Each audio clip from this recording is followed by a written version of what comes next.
untuk mendapatkan sumber energi, manusia perlu mengonsumsi makanan. Nah, tapi pernah nggak sih kamu kepikiran gimana ya cara semua makanan itu bisa dicerna sama tubuh? Padahal kalau kita masukin makanan ke mulut nih, itu bentuknya masih berupa makanan utuh. Makan donat ya bentuknya kayak huruf O, tapi ketika udah dicerna, bentuk fesesnya beda. Simak terus videonya. Sistem pencernaan manusia dimulai dari mulut dan berakhir di anus. Berikut adalah ilustrasi sistem pencernaan di dalam tubuh manusia.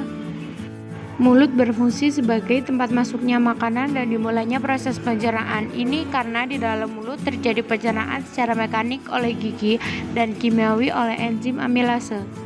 Apa sih pencernaan mekanik itu? Jadi pencernaan mekanik itu adalah pencernaan yang melibatkan gerakan fisik dalam tubuh yang bertujuan untuk mengubah ukuran molekul makanan. Dan apa sih pencernaan kimiawi itu? Pencernaan kimiawi adalah pencernaan yang melibatkan zat kimia berupa enzim untuk menghancurkan nutrisi makanan yang besar menjadi ukuran yang lebih kecil. Faring dan esofagus. Tenggorokan atau faring merupakan saluran pencernaan yang menghubungkan rongga mulut ke kerongkongan atau esofagus. Makanan yang ditelan dari mulut masuk melalui faring dan diteruskan ke kerongkongan. Selanjutnya di lambung terjadi pencernaan kimiawi, di mana makanan dicerna oleh enzim dalam getah lambung yang dihasilkan oleh sel kelenjar dinding lambung.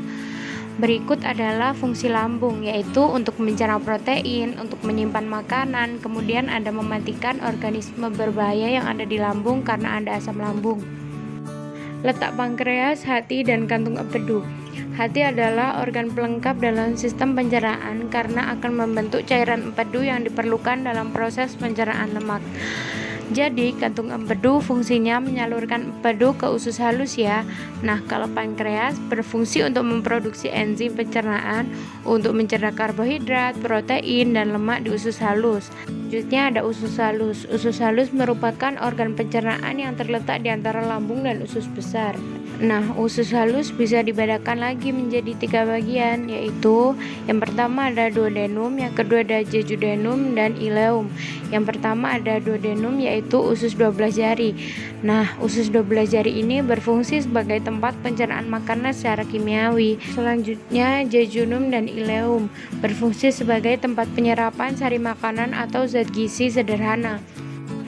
Usus besar adalah organ pencernaan yang terhubung dengan usus halus. Sisa makanan yang tidak bisa dicerna dan diserap tubuh lalu akan diteruskan ke usus besar. Hal ini karena usus besar berfungsi untuk membusukkan sisa makanan tadi untuk membentuk feses dan dibantu oleh bakteri E. coli. Sistem pencernaan.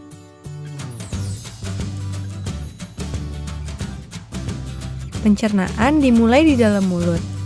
Gigi memotong makanan. Kelenjar ludah menghasilkan enzim yang berfungsi untuk menghaluskan makanan agar mudah ditelan. Lidah mendorong makanan ke kerongkongan.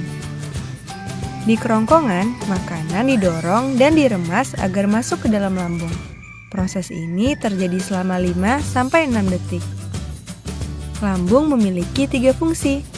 Menyimpan makanan selama 2-4 jam,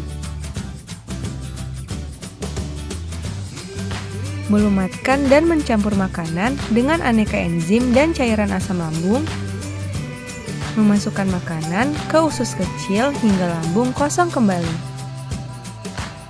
Di usus kecil atau usus halus, zat-zat gizi seperti protein, lemak, karbohidrat, vitamin, dan mineral diserap oleh tubuh.